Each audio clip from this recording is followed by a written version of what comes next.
Welcome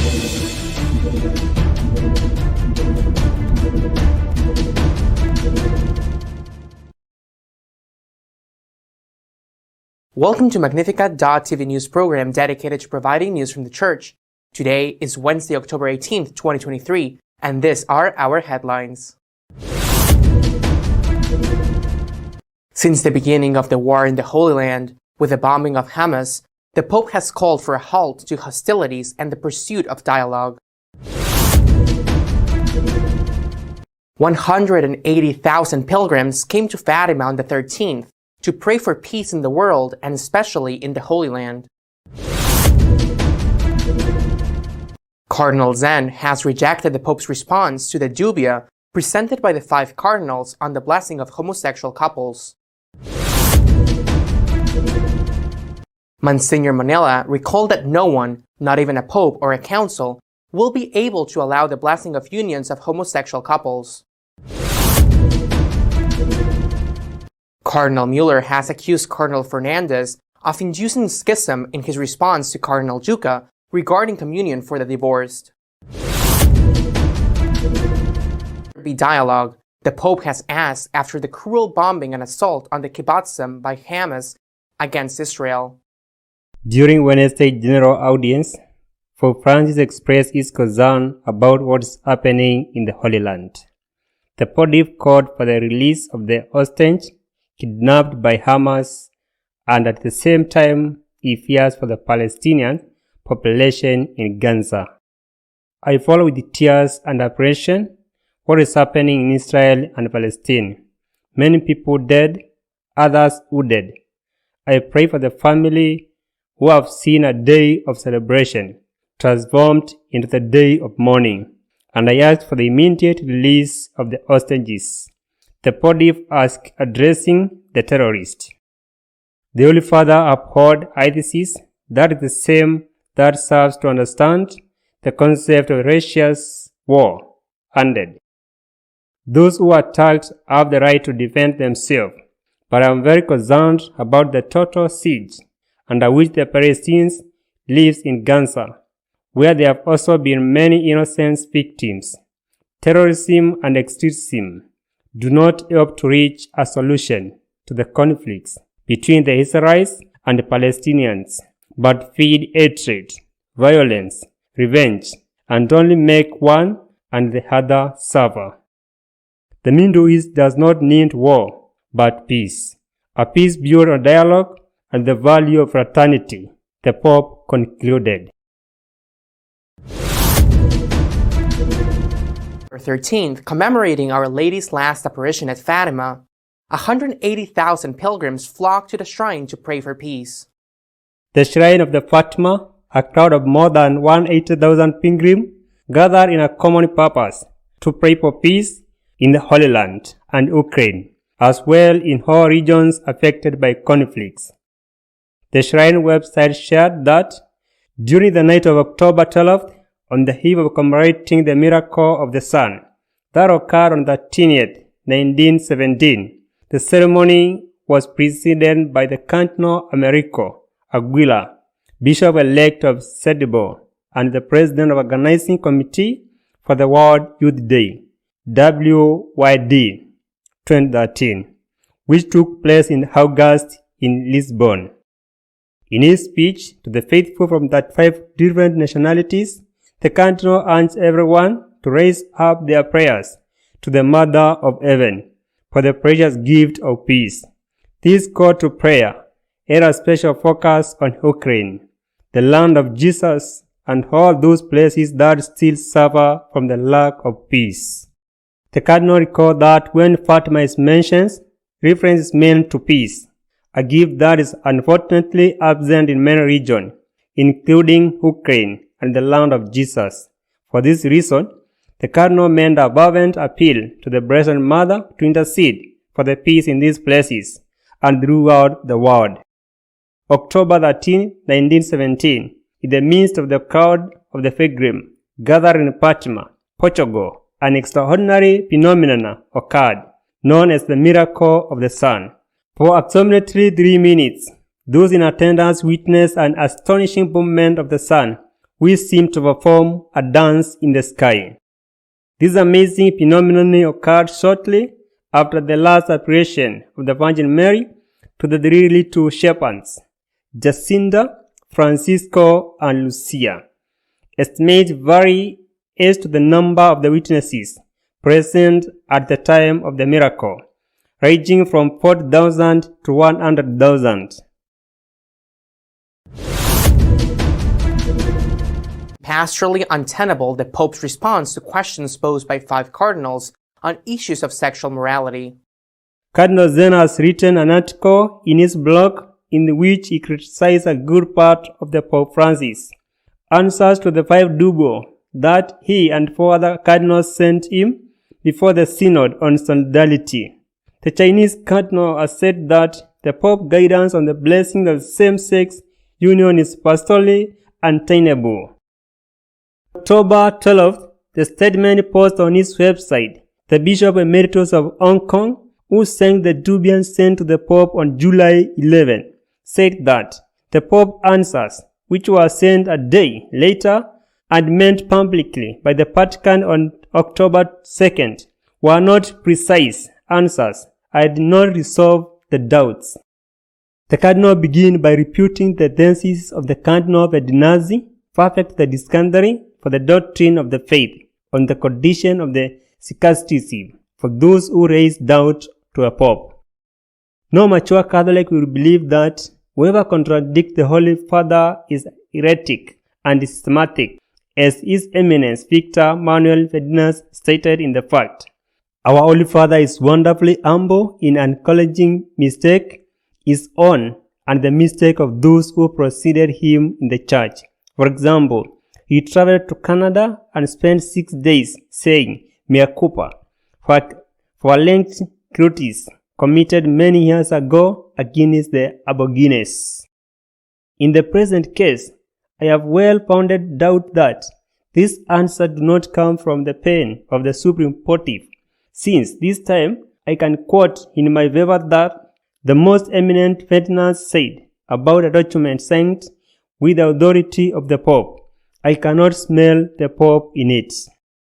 The Cardinal addresses all the answers to the 5 dubium in the paragraph of the Pope's response to the same-sex union could be permitted without betraying revealed doctrine. Francis said, canon law should not and cannot cover everything, and that practical discernment would be required in particular circumstances.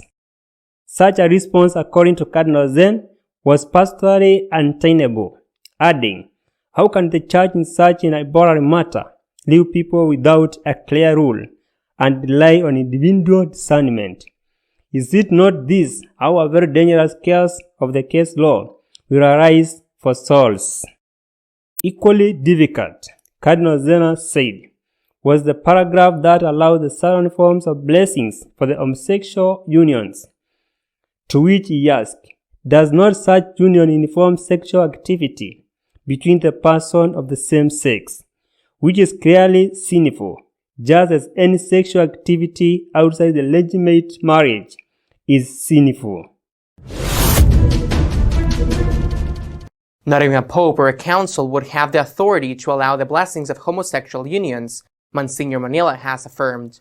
Through a video of just over half an hour on this YouTube channel, Enti Convio, In You I Trust, Monsignor Munira, Bishop Alcante, tries to explain why the Church cannot give the blessing to the homosexual couples in the midst of the controversy over the possible changes of a criteria in the doctrine of the faith. Given the news that the Congregation of the Doctrine of the Faith has now meant, with this new Canton of Affect, a statement on whether the Church can impart homosexual blessings different from one meant 2 years ago by Cardinal Ladaria, and the both statement have received the blessings of the Pope Francis. A certain controversy has arisen. Here is the question: could the Church impart blessing to homosexual couples? The Church records that God Himself does not fail to bless each of His children, pilgrim in the world, because for Him we are more important than all the things we can do. but he does not bless, nor can he bless sin. The bishop who wants that there can be no opposition between truth and charity admit that the working of God's grace in the believer who turns away from sin may take time, but it must always go in the right direction. God is patient and assumes that our work may be slow, but obviously God cannot bless a path that goes in the wrong direction, which is then as if He is lying to us, as if He is not truly loving us, as if He does not desire for us the good. God cannot bless a relationship that is going in the wrong direction. The prelate warns that it is not only homosexual union that cannot receive His blessings, but also other types of relationships that, though not homosexual, cannot receive His blessings. To the question of whether the synod or the pope can change his doctrine, the Bishop Aurel Alcanta says, "A synod cannot come and change it. A council cannot come and change it. The next pope cannot come and change it. No, the pope cannot change 2 years later what he said before. Otherwise, it would be a rupture of the magisterium of the church, especially because the pronouncement made 2 years ago was very clear, founded on evangelical reasons and the tradition of the church." Cardinal Mueller has accused the prefect of the doctrine of faith of inducing schism in the answer he gave on communion for the divorced and remarried. Cardinal Mueller, Prefect Emeritus of the Doctrine of the Faith, has sent a letter to Cardinal Duga in which he assured him that the response he received from the Cardinal Victor Manuel Ferdinand on the interpretation of the Amoris Laetitia, which is the one approved by the Pope as part that do not conform the Catholic faith, regarding the admission of the communion of the divorced and remarried. The Argentina Cardinal indicated that the bishop should develop a criteria based on Amoris Laetitia in the diocese, like those raised by the bishops of the pastoral regions of the Buenos Aires. Cardinal Murray assures the Cardinal Duga that these criteria are contrary to the magisterium of the Church. It is necessary to give the religious tribute to the taste of the Buenos Aires. In the terms of form, it is already questionable to demand obedience to the theological ambiguous interpretation of the partial Episcopal Conference, which in turn interprets a statement of Amoris Laetitia that requires explanation and which is questionable in terms of the consistency with the teachings of the Christ. Moreover, the text of the Buenos Aires is presented in the discontinuity, at least with the teachings of the John Paul II and Benedict XVI. And though the responser does not say it, we must also give the religious gift for the diligence and will the document of the ordinary magisterium of these two popes. The response of the doctrine of the faith confirmed that the magisteriums of the Francis expressly contradict the magisterium of the Pope who preceded him. The magisterium of the St. John Paul II and Benedict XVI excludes the possibility of the divorced and remarried person receiving communion and absolution if they do not cease to live together conjugally.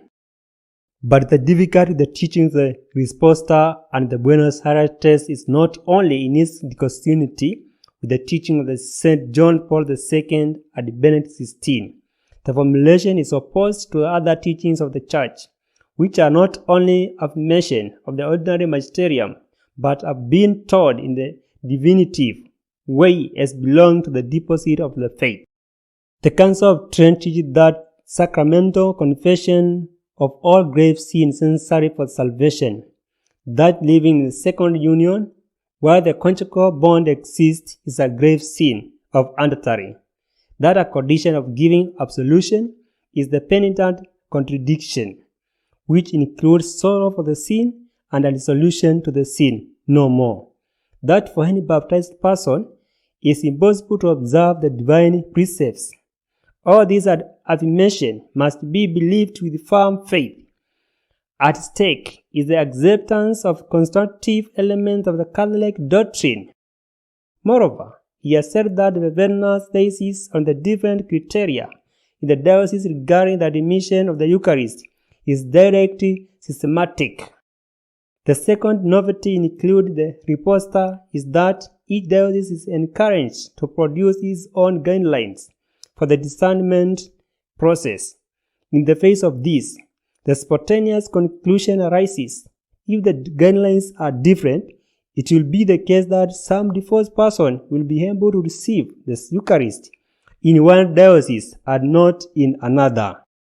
Now the unity of the Catholic Church has implied unity in receptions of the Eucharist.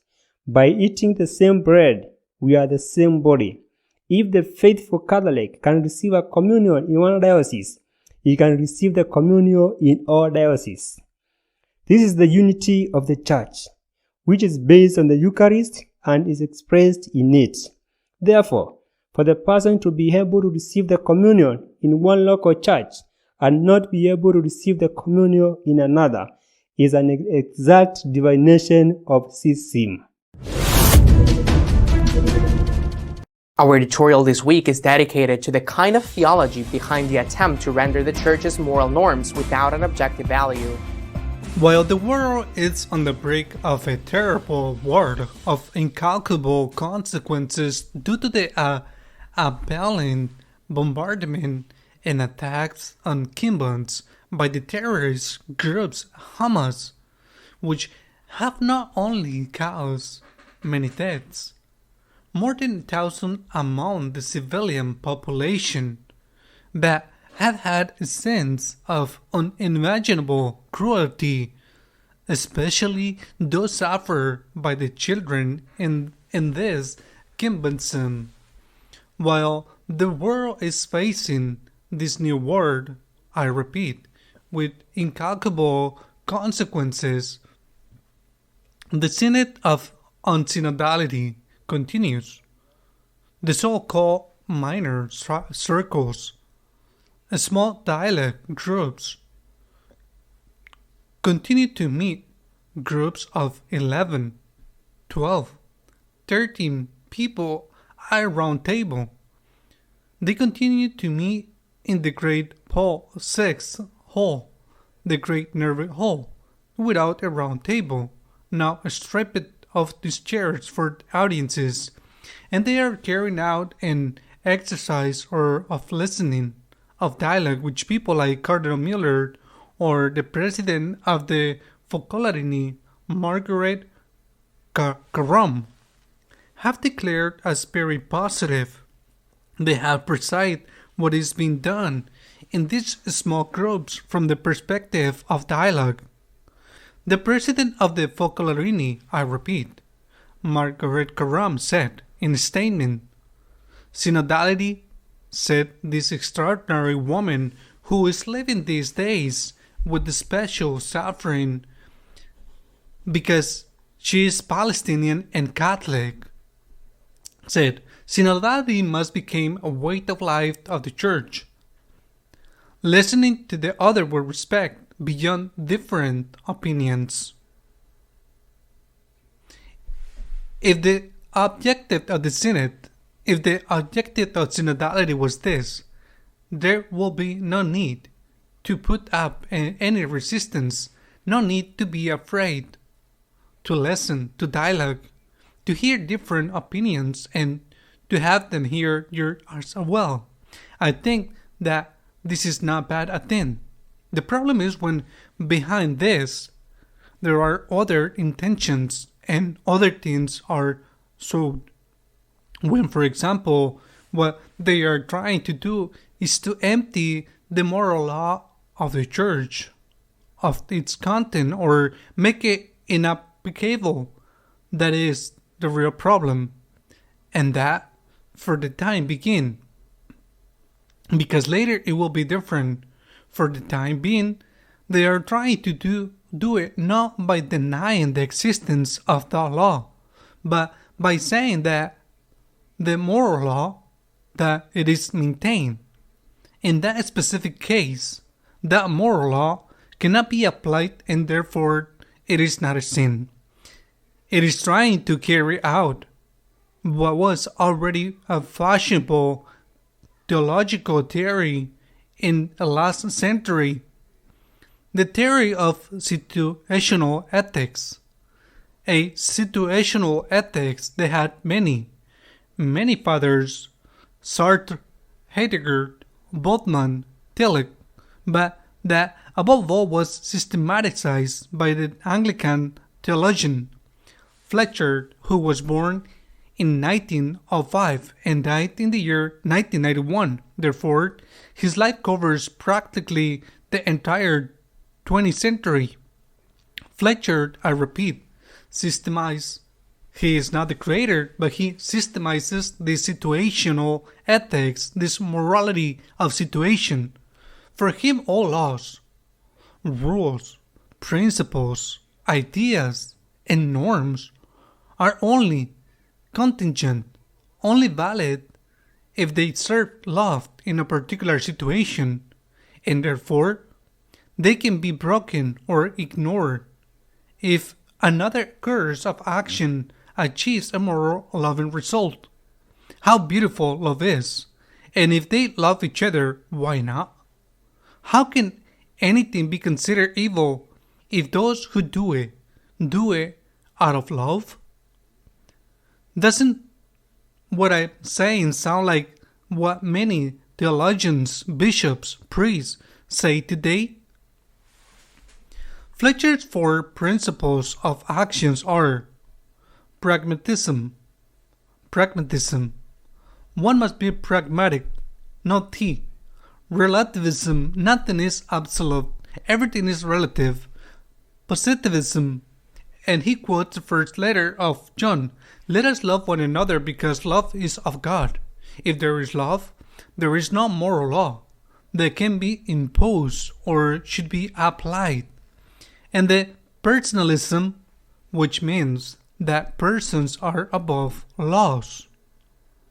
Fletcher also elaborates a series of prepositions to be applied in everyday life, which are, when systematized, very revealing of what lies behind the situation ethics. For example, the fifth of his prepositions clearly states, quite openly, that the end justifies the means.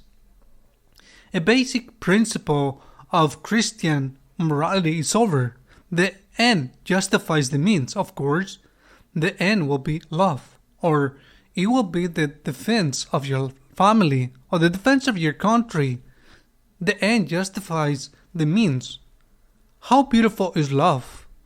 And when the one who applies this theory, it is a terrorist who plants bombs or kills children, because for him the end justifies the means, and those are simply collateral damages. We realize what is behind this and where it can lead to, but Fletcher adds, his sixth preposition in this is this: nothing is intrinsically right or wrong. What does it mean? That objectively immorality has been done away with? If nothing is intrinsically right or wrong, that means you can do whatever you want depending on your situation, depending on their circumstances. The Church quickly realizes the danger of this situation ethics. How beautiful love is! She recognized it and condemned it. It was Pius XII in 1952, and the view of the situation one suspects that the excuse the Pius XII cannot be declared blessed and a saint because of his omission, his silence before the concentration camps. It is nothing more than an excuse, because what is really there is his confrontation with situational ethics. For this situational ethics mark in essential way all the post-conciliar theology that was made in function of the vaporous things called the spirit of the council. In the spirit of the council, the application of the Church, the radical application and knowing continually, the application in rapture and knowing continually of the concilium. In the application, the value of conscience was debated. Conscience, it was said, the great moral theologians of the time concluded, conscience is the ultimate norm of morality.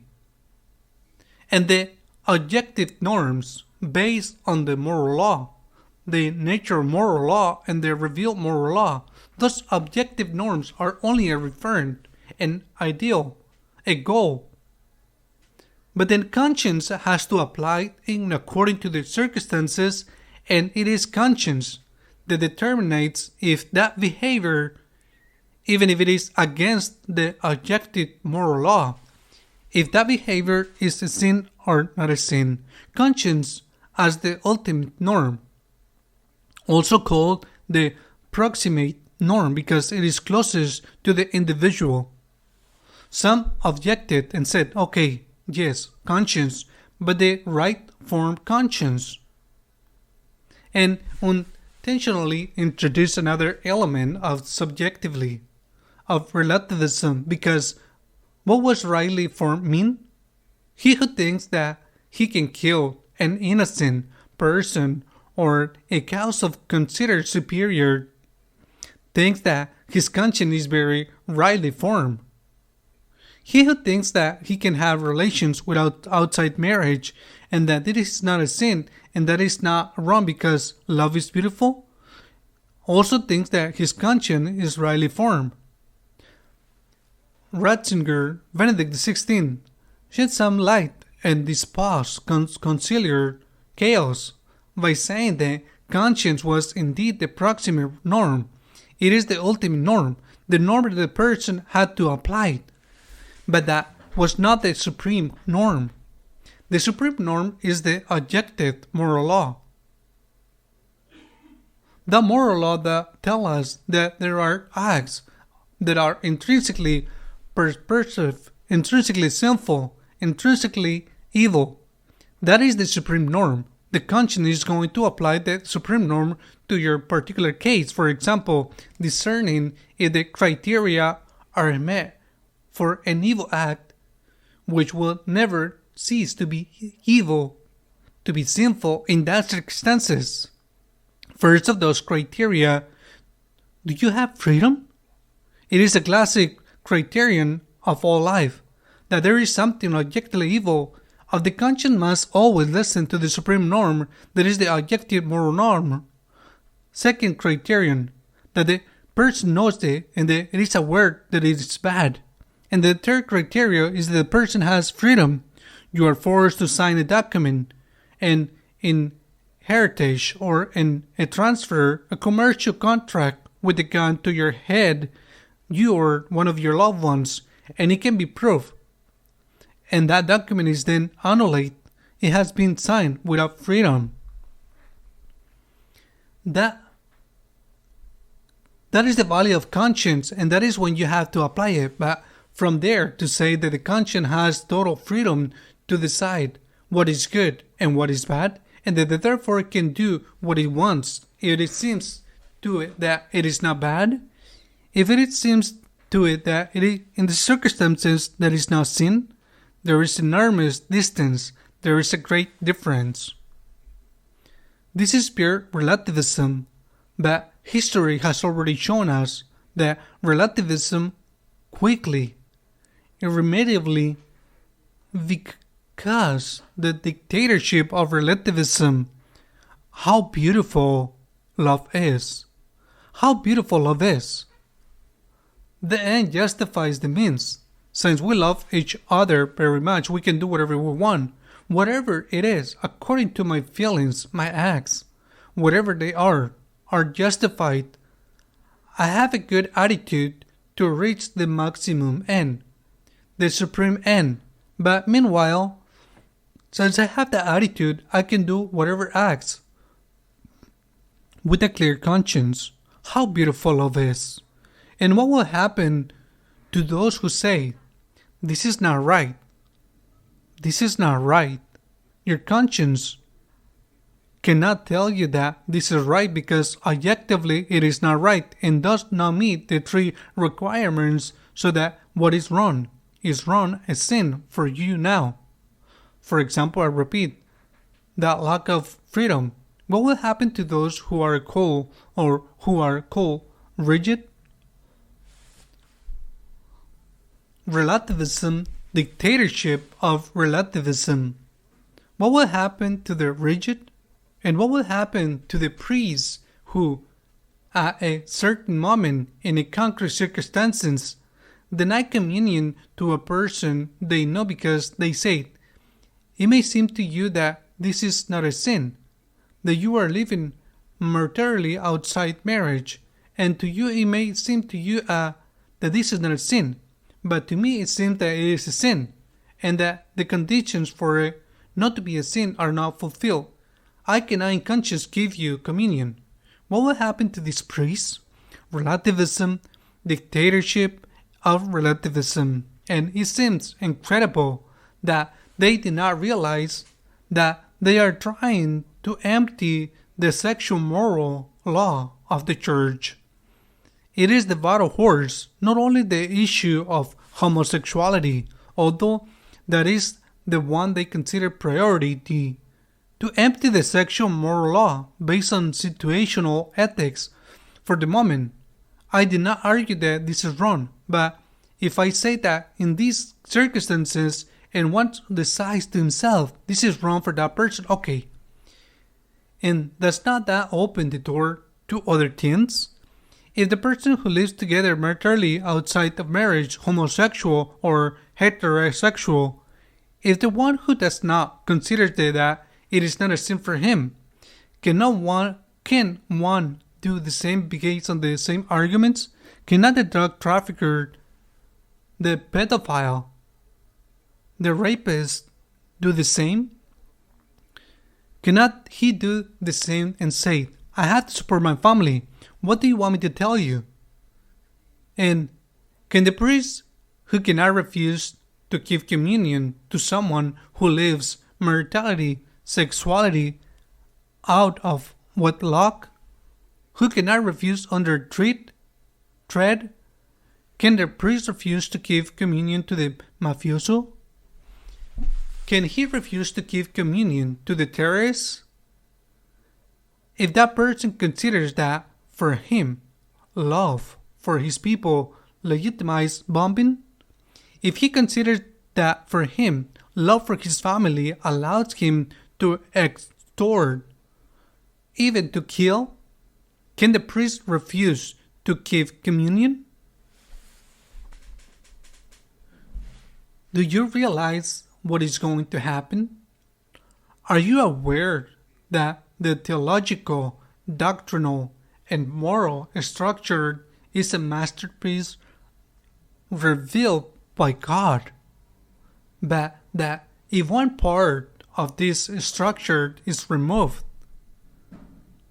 the whole structure will collapse. If situational ethics is now being used to justify certain behaviors up to now considered immoral, are they going to be able to prevent other behaviors from being justified? And will the priests be able to oppose them? Let us pray for peace.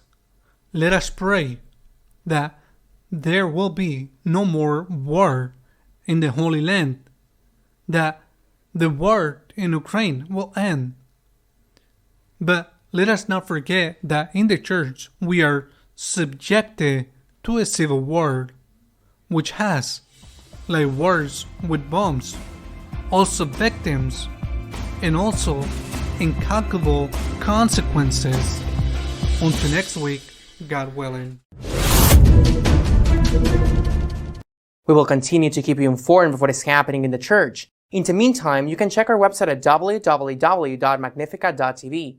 See you next week, God willing.